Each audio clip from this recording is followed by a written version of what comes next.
So to talk about my mother is to carry a knife and a rose, never knowing which one you'll get, often getting both.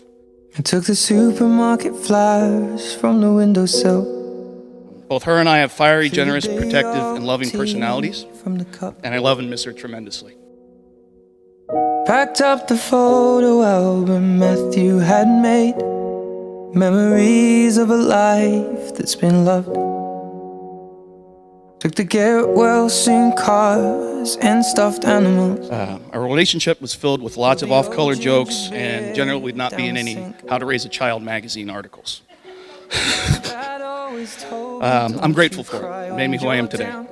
I feel better prepared as a man, a human, because of my mother. Without her, I doubt I'd be the headstrong and resilient man I am today. Oh, I'm in pieces, it's tearing me up, but I know a heart that's broke is a heart that's been loved. So I'll sing hallelujah. You were an angel in the shape of my mom. When I fell down, you'd be there holding me up. Spread your wings as you go. When God takes you back, He'll say hallelujah, you're home.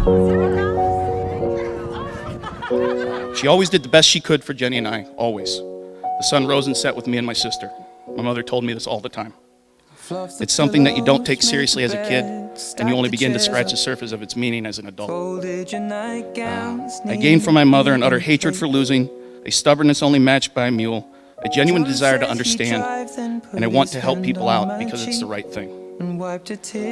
I know none of that makes sense, but to truly know my mother is to understand that. And I hope that I see the world as you did, 'cause I know a life with love is a life that's been lived. So I'll sing hallelujah. You were an angel in the shape of my mom. When I fell down, you'd be there holding me up. Spread your wings as you go. And when God takes you back, He'll say hallelujah, you're home.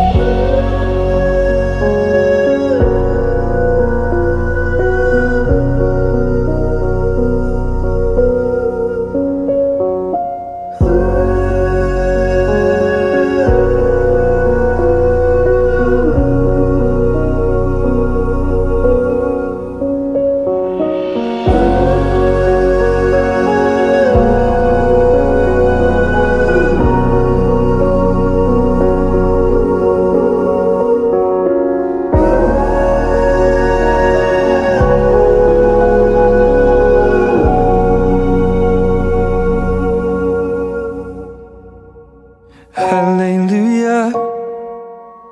You were an angel in the shape of my mom. You got to see the person I have become. Spread your wings and I know that when God took you back, He said hallelujah, you're home.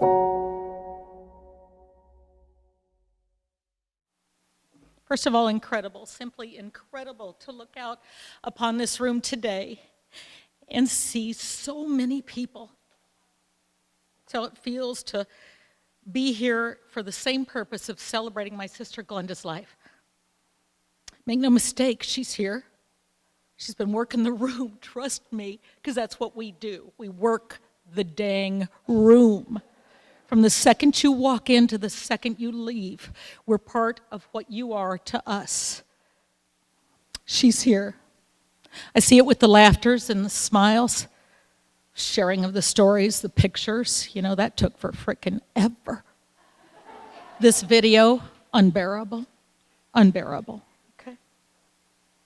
But you see that she's here today, and her love lives on in every single one of you that is here today at these tables with us.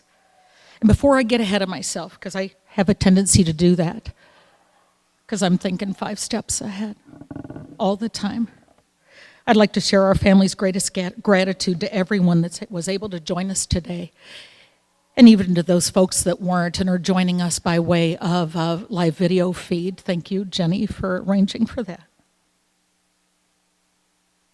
Those that so generously donated to our GoFundMe account. Because of that, we are able to give my sister the proper send-off that she deserved. She would be in awe of where we're at right now. Your love and support will never be forgotten by this family all of our days. And as you experience this day with us today, we hope you'll enjoy some of the things that were uniquely my sister Glenda. The eclectic playlist you're going to be hearing here in just a few moments, which is all over the map. Whew. She's like me, we like variety. Of course, I think she was a little deeper than I was. That was put together from little bits of pieces of paper that Glenda had written and left behind, that Jenny was able to uncover when we went to Glenda's apartment. Handwritten notes with Glenda's favorite songs on them. I would like to extend a sincere gratitude to my husband and my daughter Keely for so beautifully putting together the 4.5 friggin' hours of music that my sister wrote on little notes. She knew this day would come, and like me, wanted to be sure all of her wishes were met, and they are today. So big shout out to my main man, Dan.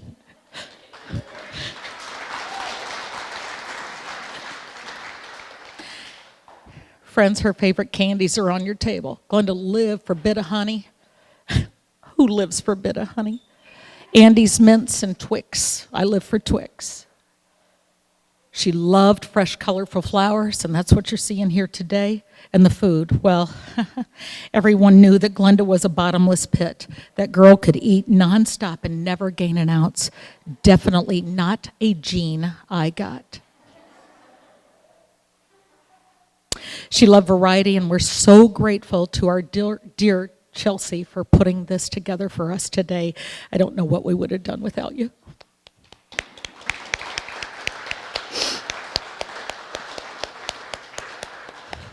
My girls, Maddie and Keely, recreated their Aunt Glenda's massive bread basket selection and customized it beyond my dreams.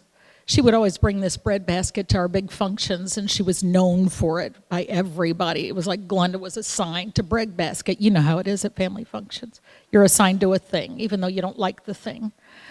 I'm potato casserole, in case anybody wants to know. I'm sick of it. Anyway, the girls would always wait impatiently for Aunt Glenda to arrive late, as always, before they went face down into those cherished carbs with her. To this day, both of my girls suffer from a carb addiction, thanks to their Aunt Glenda. The fruit palm tree that you see over there, thank you, my son-in-law, Christopher, for helping me put together. Well, actually, you did the whole damn thing. What am I talking about? Because I just simply wasn't capable when I got here today, too moved with emotion. But that palm tree over there was also a signature item of Glenda's. Along with Jim's help, her beloved partner of 15 years, she created it from a picture that I had sent her that I wanted at Maddie's bridal shower. It was the bomb. I tried to recreate it just exactly the way that she would have wanted it, and although that fern on top looks a little cray-cray, it works. It works. It works. She would have been proud. Thank you, Christopher, for helping me with that, man. And lastly, but certainly not least, dessert. Mother of God, dessert. Glenda's all-time favorite dessert was cheesecake. I thought I was getting the big ones. They came out penny size. And they cost a bloody fortune, so please eat them. Please eat them. Or else I'll have to get a new uniform size at work. We don't waste. We don't waste in our family. So I'll be eating those. If you don't. Actually, Glenda's all-time favorite was actually dessert, period, the end. She used to make the most beautiful homemade cheesecakes, and for all of our functions, and although these aren't homemade, of course, they're from Hank's. Thank you, Hank's Cheesecakes. Plug. We selected the ones that we thought she'd want here today. Again, please eat. Glenda makes up a huge part of my life story. A huge part of my life story. She and I were absolute partners in crime for most of our lives. We shared the love of a good party, abstract adventures, even if we were just running away from home as young teens. Remember that, Mother? Spent the night in the duck hutch by the lake. We made instant friendships, even if they were for 5 seconds. You were our BFF our whole life. We shared a love of music, a driven desire to see people smile and make them laugh, planning all kinds of events. Just give us an assignment and we're there for you. Of course, it'll be a party our way and not yours, of course, because you asked us to help you.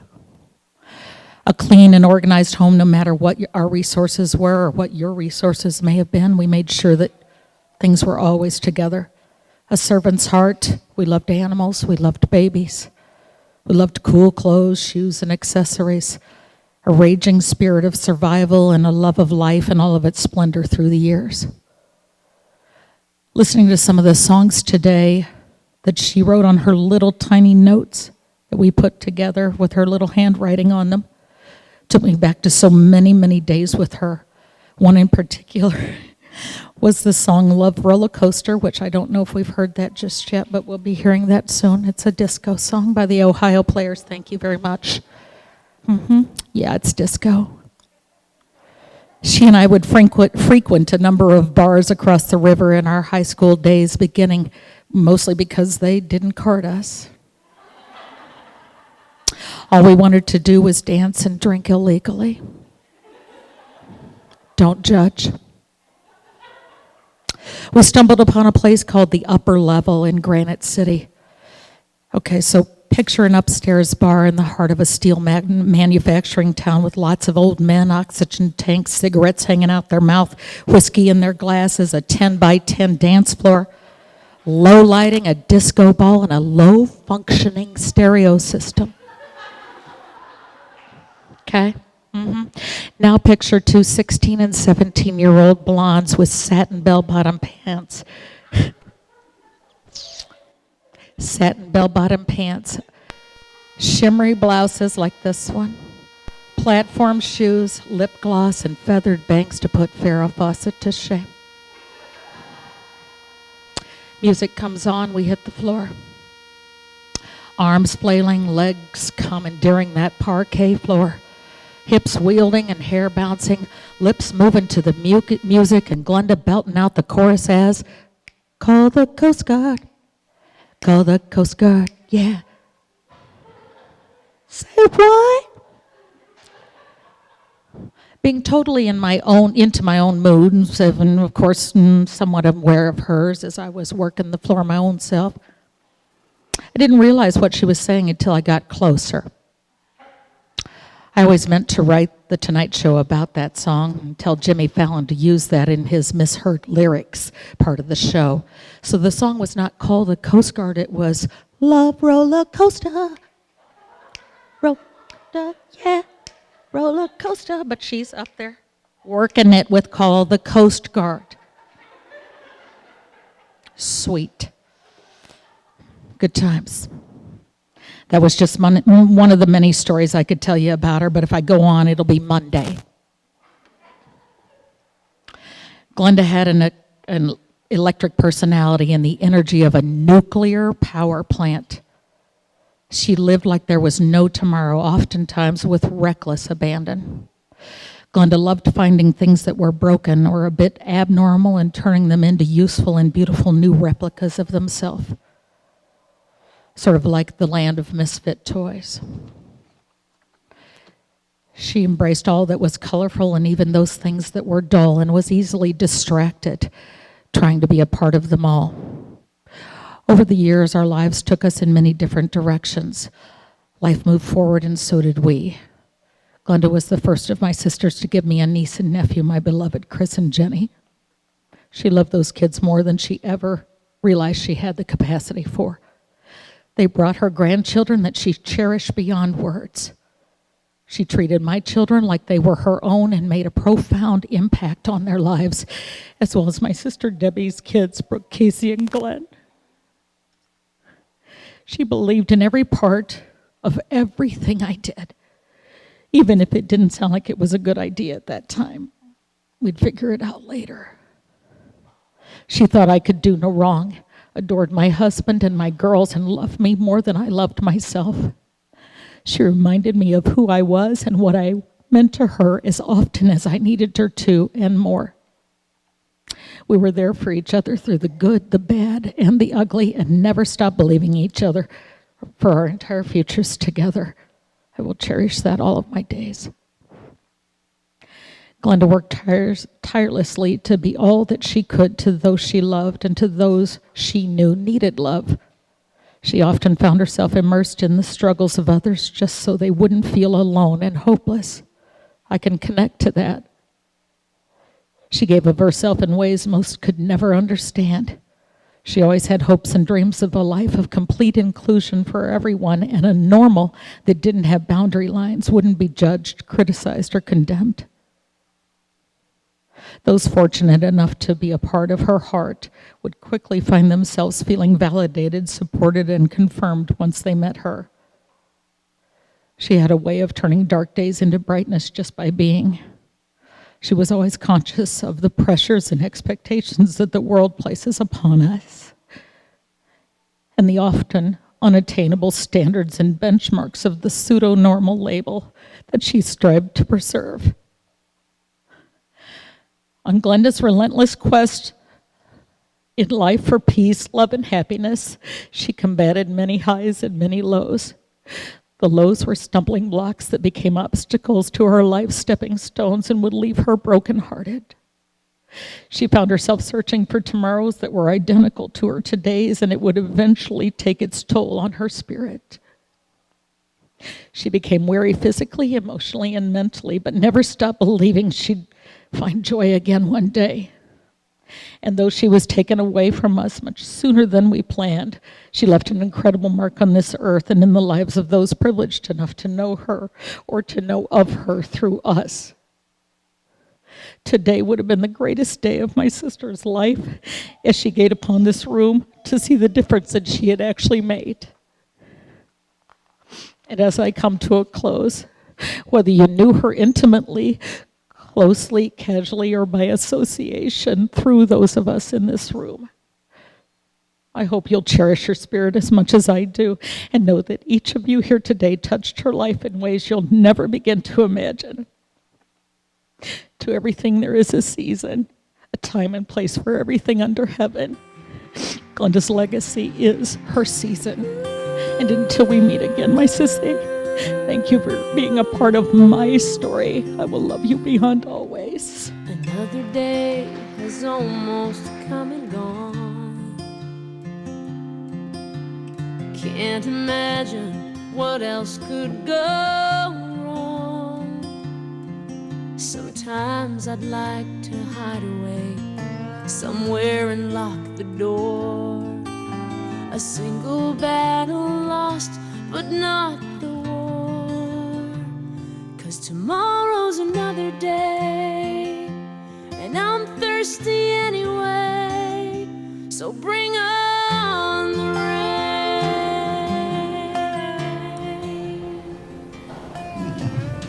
She was supposed to have been our little boy. She was going to be named Glenn after her father. But somehow God had another idea. He figured we needed 3 girls at that time, and then we had another one. So we had 4 girls, and he decided that he would just be happy with girls. But Glenda kind of turned out to be our little tomboy. She always went opposite of what the other girls did. She never wanted to go along with the program. She did not want to go anywhere with us. She'd rather stay home and play. She was just a pickle. But from the time Glenda was a baby, she had a mind of her own. I would say she probably crawled to a different drummer. We were pretty sure she had a plan in mind, but it was never quite clear to her dad and I what she had in mind. And as a small child, there were numerous stories of her antics and of her getting in trouble, which she did a lot. And this is just one of them, one of the stories. Glenda loved hiding from all of us. That's the way she got out of going places. She'd just hide, and we couldn't find her. Well, in Tulsa one day, we called the girls to dinner, and everyone came but Glenda Darlene. Nobody could find her. We had her great-grandparents, the police, all the neighbors, all of us wringing our hands and looking desperately for her all over the neighborhood. And it was getting dark, and we thought, well, I guess we're going to have to put it out on all points bulletin now because we haven't found her, and it's dark. And somebody will surely have kidnapped her. Well, when we were just about ready to give up, down the hall came one of the police officers bringing this little tiny sleepy little girl by the hand. Well, she'd been hiding in the toy box in their closet. She'd gotten in there just to hide, which she always did. But she fell asleep because she was in there too long. So then she didn't hear us calling her. So he kept going back to that closet. He said, I just had a feeling that there was somebody in that closet. And he went back and looked, and he saw the toys moving in the toy box. So she must have heard him coming. So he brought her out, and needless to say, we asked him to sit down and explain to her that you just don't hide from your family and how scared we were. And she just looked at him and said, well, I'm sorry, but I just like to hide. So, after he got through talking to her, we all sat down to a very, very cold, dried-up dinner. And another time, as she got a little bit older, she found that her mission in life was to terrorize her little sister, Sheila. And usually, that really kind of started when we moved to Florissant. One day, I got a call at the office. I worked at Christian Hospital in the accounting department, and I got a phone call, which was not unusual, to get a phone call every day from my children for one reason or another. Well, this was not from my children. It was from one of the neighbors. And she said, you've got to come home right away. I said, what's the matter? She said, well, I think Glenda is trying to choke Sheila, and she's trying to push her out the third floor bedroom window. And I said, oh my God. So I grabbed my purse, told my boss I was leaving, and once again I had to come home and save one child and whip the other one, which she got a lot of. She was probably the most whipped of the four. And of course, back then, I could have been arrested and put in jail for child abuse. There were numerous different occasions when I'm sure the girls will tell you, they called me Mommy Dearest. I was always Mommy Dearest. And another time, this one got a little physical.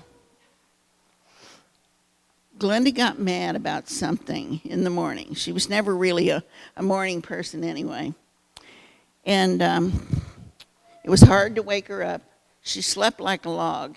And it didn't matter. You could have had a fire truck blaring at her. And she just slept right through. But she finally got up, and for something made her mad. So we're all getting ready for school and work. And with her temper and getting mad at everybody, all of a sudden, a battle ensued. And what we used were sharp objects from the kitchen. She started it. But I felt like I had to protect myself. So I grabbed one too. And I thought, well, I don't exactly know what I'm going to do. I don't want to really stab her. But if she stabs me first, it's just too bad. So after we get through trying to stab each other, which we didn't really, her sister said, I think you need to go outside. You're going to break something in the house. Well, we couldn't just go outside with our knives because that would have been, that wouldn't have looked good first thing in the morning. No. So the girls gathered up a broom and a mop. And I don't remember which one of the weapons I had. But we each had one, holding it by the handle, and we went out into the parking lot of Whispering Lake Apartments, and we started at each other.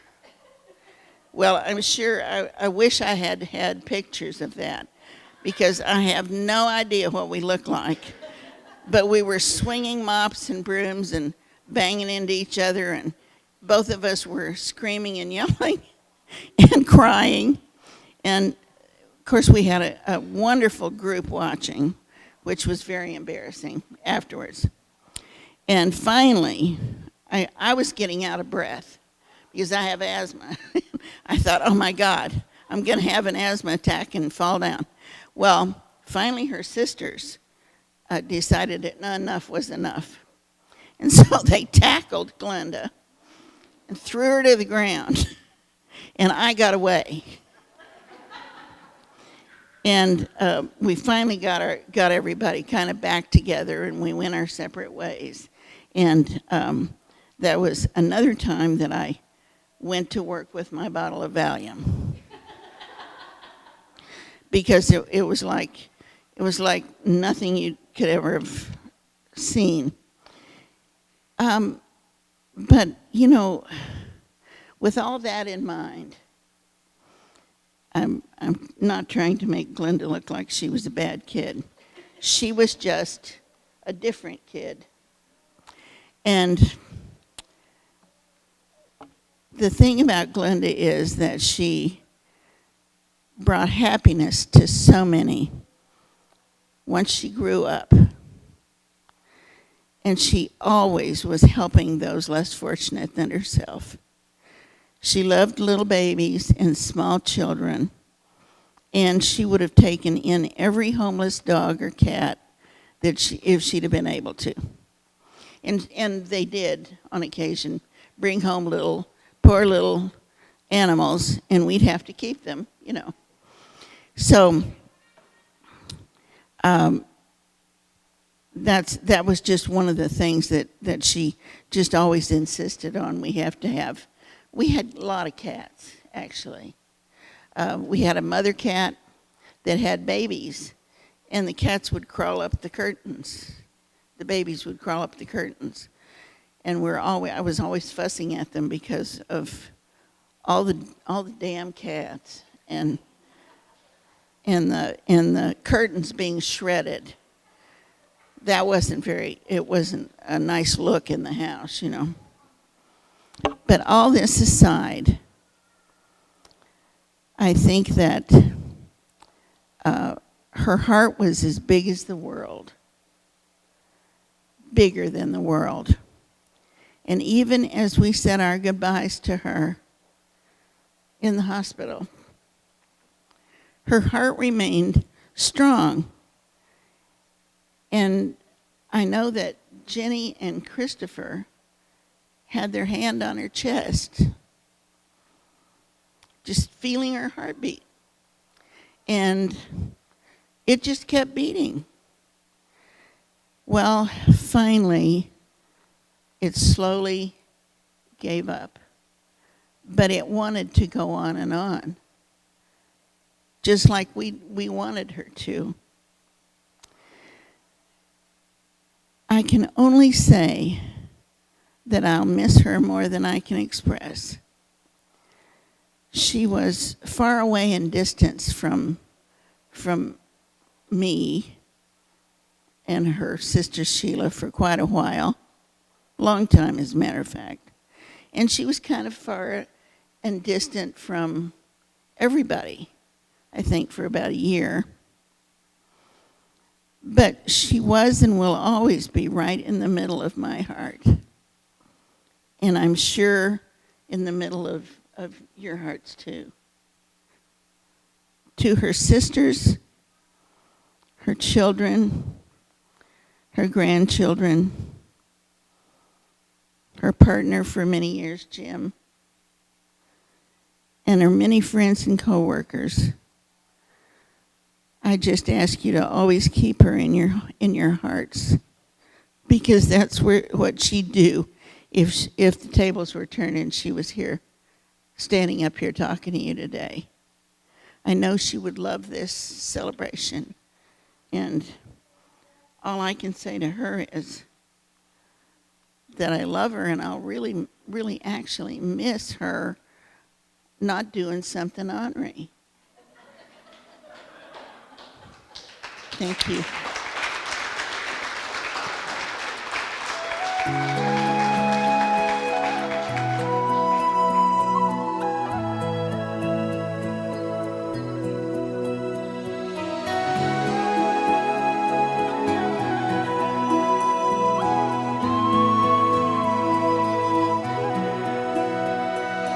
Every night in my dreams, I see you, I feel you. That is how I know you go on. Far across the distance and spaces between us, you have come to show you go on. Near, far, wherever you are, I believe that's the heart of. And this is Glenda's younger sister from all the way from Green Valley, Arizona. And I'm just going to be saying a few things that remind me of my sister since childhood, actually. And they're kind of funny. You'll just have to bear with me. My glasses just broke, and I can't see my writing, so I'm just going to go by memory of what I wrote to remind myself. Well, it kind of dates back to when we used to live in Tulsa, Oklahoma. We were quite small, and Glenda and I used to go out in the back, and we'd play. And one day she said, "I'm going to make you a mud pie." And so I was very little. And she made the mud pie. It looked beautiful. And she sat me down, and she said, "Now this is going to be really good for you. So here you go. I'm going to feed it to you." So one bite at a time, she fed me mud pie.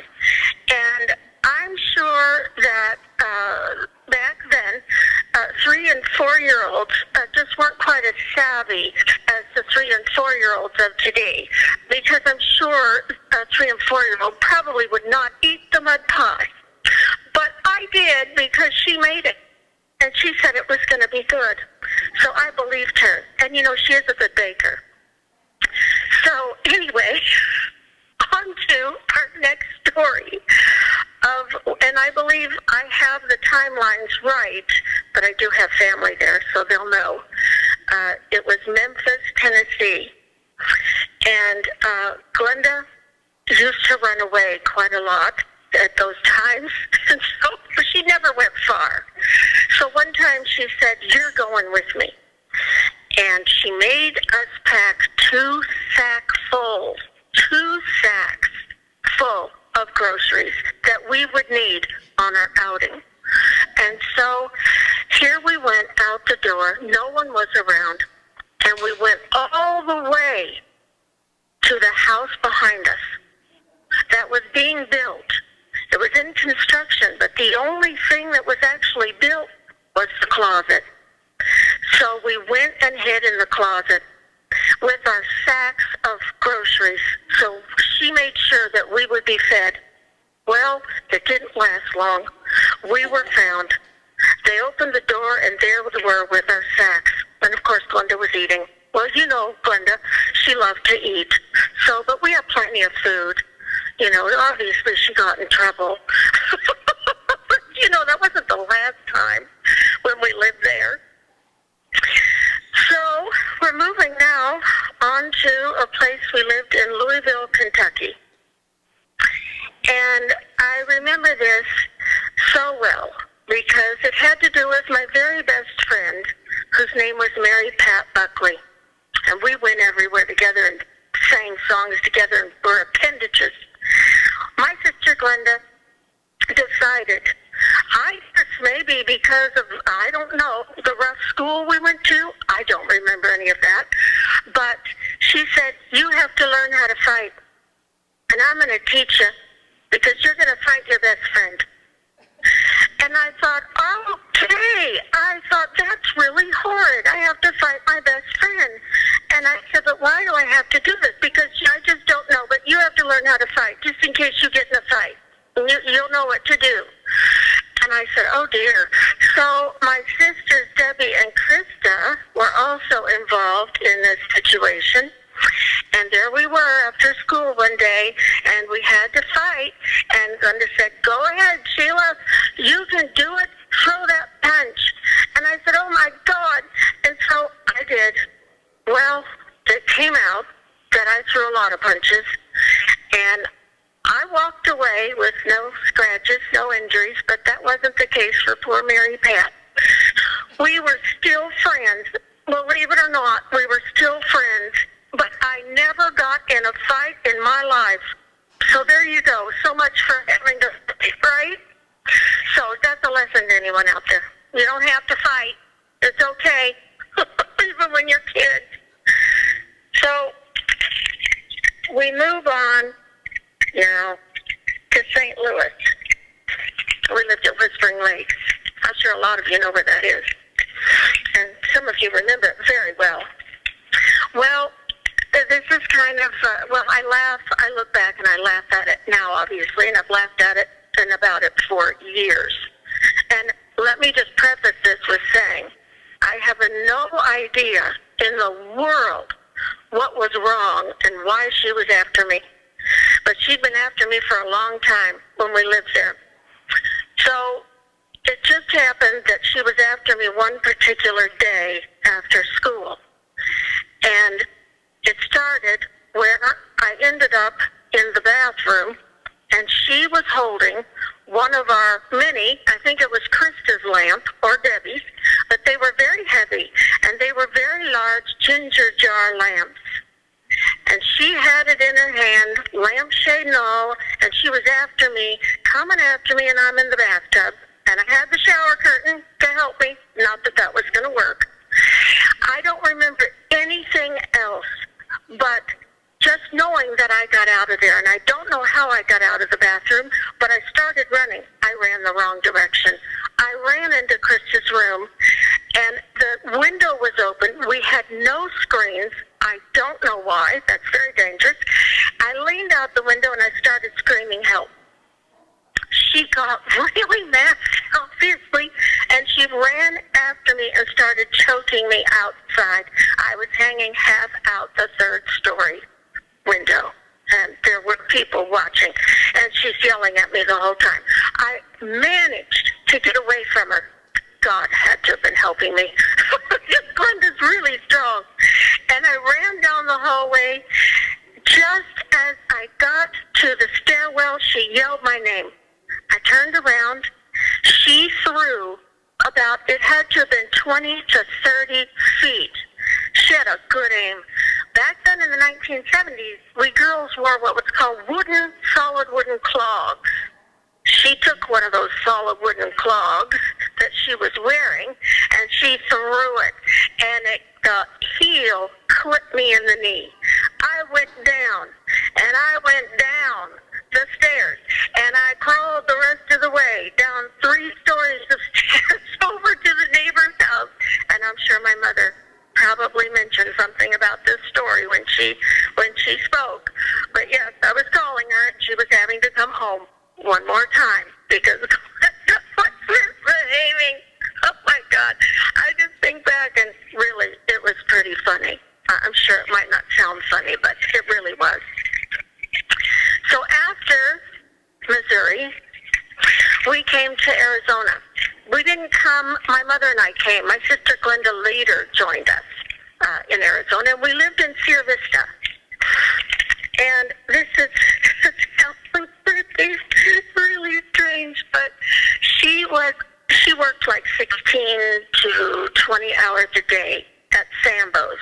She was a waitress, and she moved up to being a manager, so she worked really long hours. Well, this was after she had just had baby Chris, and Chris was an infant.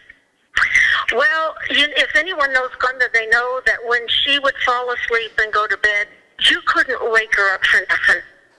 She was like, well, I'd hate to say it, but she was like dead. Oh, I know, but you couldn't wake her up, and if you did, she went right back to sleep. Well, I had to milk her like a cow to get that breast milk out of her for that baby boy for the day. So he could go to the daycare. She's going to have to work all day again. So it was pretty funny, but I had to hook those pumps up, and I had to just pump away to get that milk out of her for baby Chris, and she laid there asleep the whole time, never knew nothing happened. So that just goes to show you how dead asleep she always was when she slept.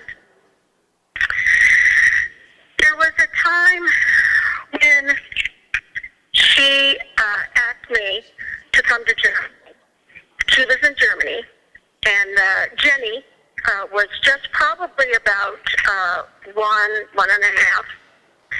And I came out there and stayed with her for about 4 months. One day, we decided, she had the day off, and I had the day off, and she decided, hey, why don't we take the kids, put them in the wagon, and why don't we just stroll them around the field there? Well, where she lived in a German couple's home up on the top floor. It was a house, and they had a farm, and they had a big cornfield, huge, giant. And of course, it always smelled like manure, but that's the way Bavaria smells. It's just sort of what you get used to. So we decided, sure, yeah, we're just going to go out and take that wagon with the kids. And we did. We told the owner's wife, she was home, was it okay? Because they have tractors that are plowing the fields, and we don't know when that is. So she said, yes, it would be fine. So we take the kids in the wagon, and out we were. Well, we were having a great time. They're Jenny and Chris, so adorable in that wagon, and we even have a picture of them where Chris is reaching for Jenny, and he's kissing her. And it's absolutely adorable. I don't even know if that's up there. But anyway, that was in Germany. And we wandered off.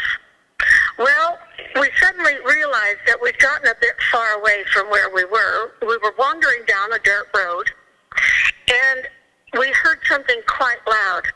So we turned around, and a giant, huge tractor plow thing, which was just ginormous, and you knew it couldn't see Glenda or me or the wagon and the kids.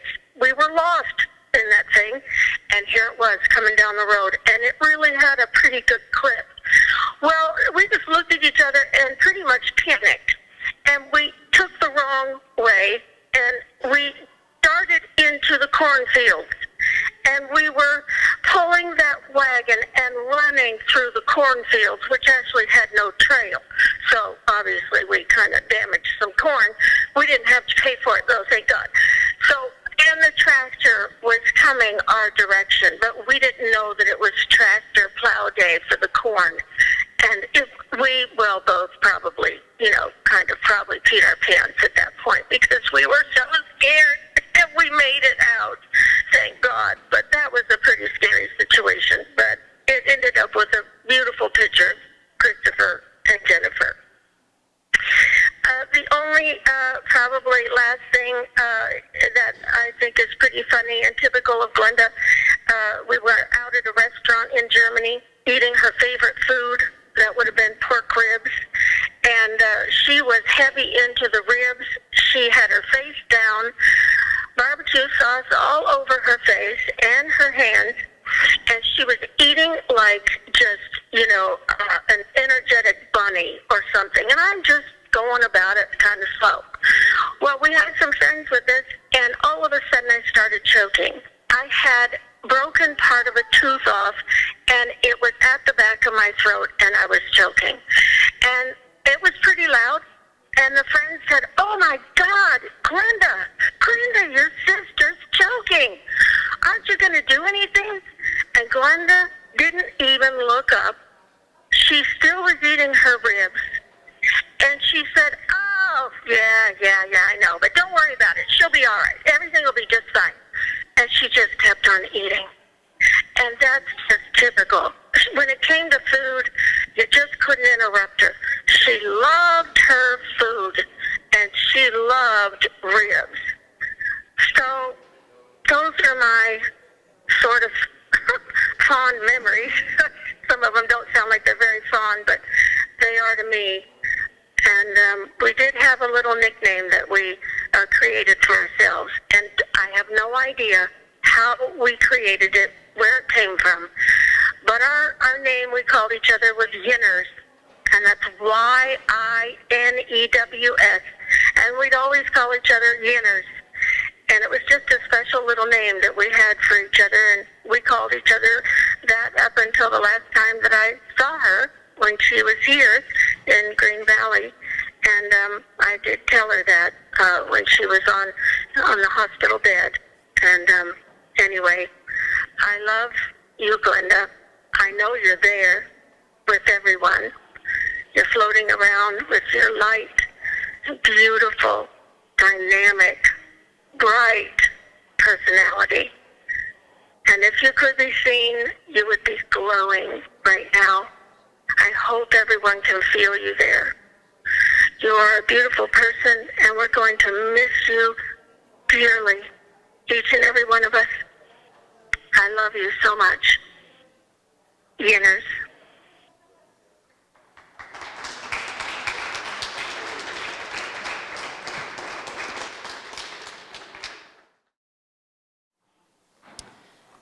Thank you all for coming today. I'm Jenny, Glenda's favorite daughter. For those of you who have reached out to me over the past several weeks and didn't get much of a response, I'm very sorry. I want to apologize. I do appreciate your heartfelt prayers and kind words about my mom. For those of you who donated your time, money, and resources to help with Mom's celebration of life, my family and I are very grateful for your generosity. We sincerely thank you from the bottom of our hearts. I've written many things in my 21 short years of life. Songs, poems, Love letters, journal entries, the kind where your pen isn't moving fast enough because you're so mad. And of course, my long-winded Facebook posts. Most of the time, it flows right out of me, but this time, it's different.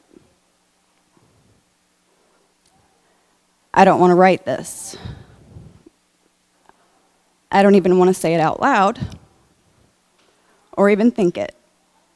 And I'm not talking about all the amazing things that I have to say about my mom. I'm talking about the reason that we're here.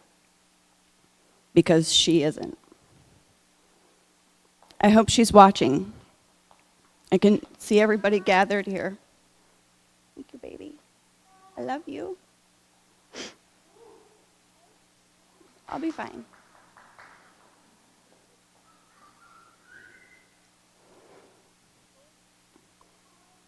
I hope she's watching and can see everybody gathered to remember her. At the end of every phone call with my mom, she would always tell me to call my brother. And of the 976,000 phone calls that ended that way, maybe I called my brother 3 times. I couldn't tell you the last time I called him. On Tuesday, March 23rd, 2021, around lunchtime, I received the phone call that broke me. My mom had had a stroke and was in a coma, dying in the hospital. I could barely breathe or talk, and I couldn't think straight. And in that moment, her words cut through the noise. Call your brother. So I fumbled through my phone, blurry-eyed from crying, hands shaking, finally managed to find him in my phone and pressed call. He answered right away, and he was already leaving work and walking to his car to head to the hospital. I just remember hoping he would be okay to drive.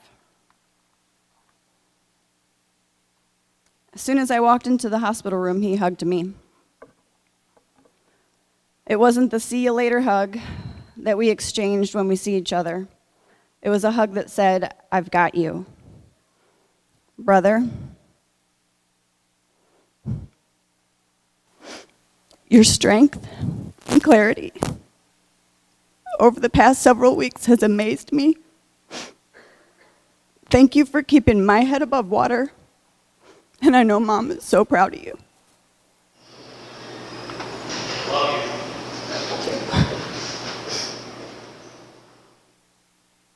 My mom was my best friend, and I know there's probably a lot of people here today that could say the same thing, because my mom was the best kind of friend.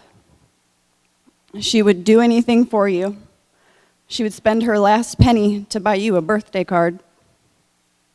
She defended you when most people wouldn't. She forgave you when you didn't deserve it.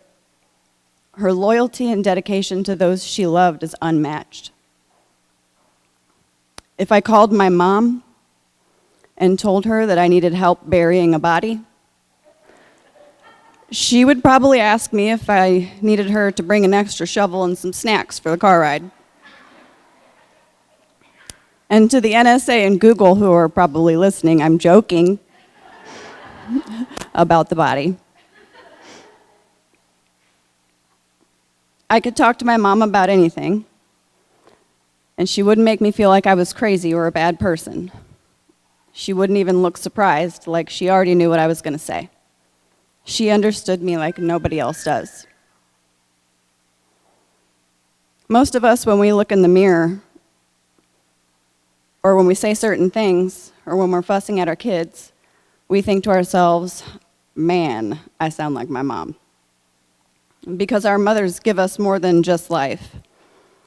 They give us all the sweet, sticky, messy, beautiful, and sometimes ugly stuff that we compile in our hearts, minds, and bodies that mixes with our unique features to create us as the human beings we are. Here are a few of the things that Mom passed on to me.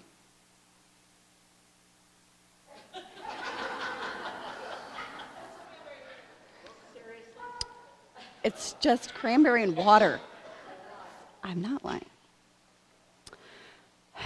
My mom gave me a deep love for music. Almost all music is soul music to us. The kind of love for music that makes you forget what you were doing before that song came on. You get so wrapped up in it that nothing else matters for a little while.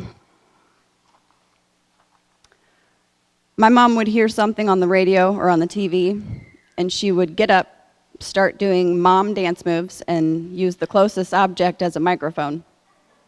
She didn't care who was looking, and nothing else mattered in that moment. And I believe that her soul probably has a soundtrack that plays as she moves through the heavens. She also gave me her great, big, giant heart. A heart that feels things more than we probably should. Pain, I think, is 10 times more agonizing, and love can be euphoric. It can be problematic at times, but it can also be the most amazing experience we could ever dream of. Love for animals, people, music, each other, God, and the beautiful world that He gave us. We love and devote ourselves to our loved ones, pets, and friends, and we give them every ounce of our hearts. She was way better at this than I am, but I'm sure I'll get there someday. The problematic part is the pain that's attached to the love. The pain that shatters our hearts when those we love and care for leave us for a better view from the clouds, break our hearts, hurt our feelings, or betray us in some way. The pain we feel when we see an animal suffering, or a child that looks lost and scared, or even when we've done something or said something that we know hurt someone else. It cuts like a jagged knife. When we were younger, my mom rescued a baby starling that fell out of his nest onto our back porch. We named him Cheesehead because he had a massive orange beak that looked like he had a piece of American cheese sticking out of his face. She went and got him some baby bird food and one of those little eyedropper things. And we fed him and cared for him until he had all of his feathers and looked like he was ready to go fly. We would place him on a tree branch and wait patiently for him to muster up the courage to step off the branch, but he never did. God had different plans for our little bird. Cheesehead's belly started to bloat one day, and he stopped eating. My mom stayed up with him all night, petting him and telling him that he was a good little birdie and that we loved him so much and he would be just fine. But he passed away that night. The sorrow and pain that I witnessed for the first time in my mother's eyes was as if she lost a human that she loved deeply. She was devastated. We all were, but she took it the hardest for sure. It's not supposed to hurt as much as it does, but it's part of the package deal. Another gift my mom gave me was showing me how to accept people for who they are. She was the expert in this department, and I still have a long way to go if I'm ever going to come close. But as I look back at her life, she always saw people through a different lens than most of us do on a day-to-day basis. The beggar that annoys most of us at the end of the exit ramp, she saw a lost soul that needed someone to understand them. She would go around and gather coats and food items and drive them down to a local homeless area where people gather. Anything she could do to help them stay warm and fed. Most people, myself included, don't put that much effort into random strangers. She didn't see people as random strangers. She saw them as fellow humans. And if I do a deep dive into why my mom was this way, I'd say it's because she spent a lot of her life as the lost soul and the random stranger who just wanted to be accepted for who they were and who sometimes needed help. So she could relate to them. She recognized the pain and the shame in their eyes. And she would go out of her way to make sure that they knew they weren't in this life alone. Lastly, my mother showed me how to be a better mom. I've become increasingly high-strung over the years. It began when I was pregnant with my baby boy. Everything had to be perfect, sanitary, organized, blah, blah, blah. I was that mom. I found myself spending more and more time cleaning and cooking and organizing and decorating and trying to make everything just right. When my mom would come to Virginia to visit, she would lecture me about needing to stop and take a breath every once in a while. She would call me a spaz, and she was probably right. We were talking on the phone one night, and she made a confession to me. She told me that the one thing she really regrets from when Chris and I were young was how much time she spent cleaning. She said if she could just do it all over again, she'd put down the mop and the vacuum, and she'd take us to the park, or sit on the floor and play Army Men, or learn how to play the god-awful video game machine that my brother and I were attached to on rainy days. She told me that she feels like she missed a lot of time with us because she was too busy stressing and cleaning and trying to make everything perfect all the time. That's when I realized that all the lectures weren't just my mom trying to tell me what to do. That was my mom trying to help me avoid making the same mistakes that she did.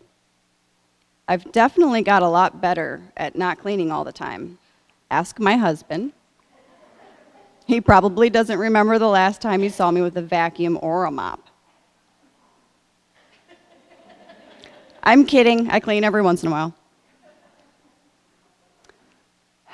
This all ties into the bittersweet lesson that she taught me on her way to meet Jesus. Family is the most important thing. It's all that matters. God, Jesus, and our earthly family. Take the time to pick up the phone and call your brother, and call your dad and your granny. Make time to go see your aunt and uncle who live 20 minutes down the road. Call your cousins more often just to hang out. And most importantly, get out of your own head and spend more time with your babies and your husband. You can't ever get this time back. Those are the lessons my mom taught me and the gifts she gave me. The best gift of all was having her as my mother. As crazy, unpredictable, and wild as she could be, she was the best mom I could ever ask for.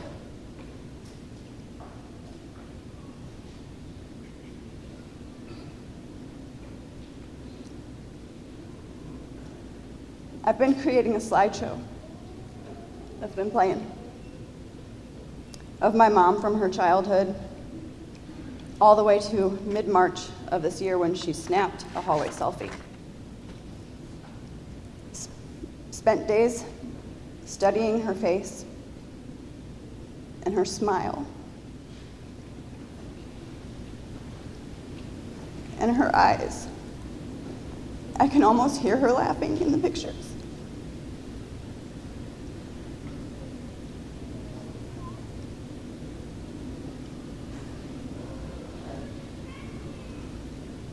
My mother had a beautiful soul, inside and out, through the hard times and the good, through the pain and the joy. My mother's fierce love and dedication to my brother and I has helped mold me into who I am today. I wish I would have told her more often how grateful I was and am that she's my mom, and how sorry I am for the hurtful things I've said and done. I pray that she hears me now. And to everyone here today, again, please call your mom and dad. Tell them how much you appreciate and love them. And then rinse and repeat daily. Make sure you know that no matter what you've been through with them, or how long it's been since you've seen them, they mean the world to you, and you love them. because family is all that matters when it boils down. Thank you all again for coming today. And Mom, if you can hear me, I love you to the moon and back.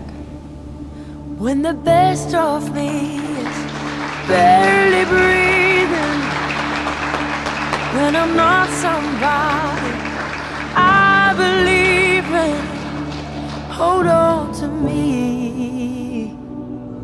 When I don't feel like I'm worth defending,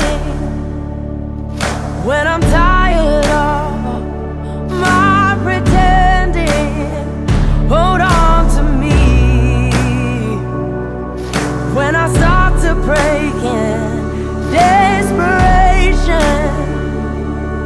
underneath the weight of expectation, hold on to me.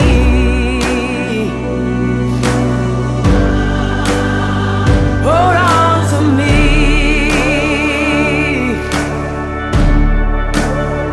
Hold on to me when it's too dark to see you. When I am sure I've reached the end. Hold on to me when I forget I need you. When I let go, hold me again.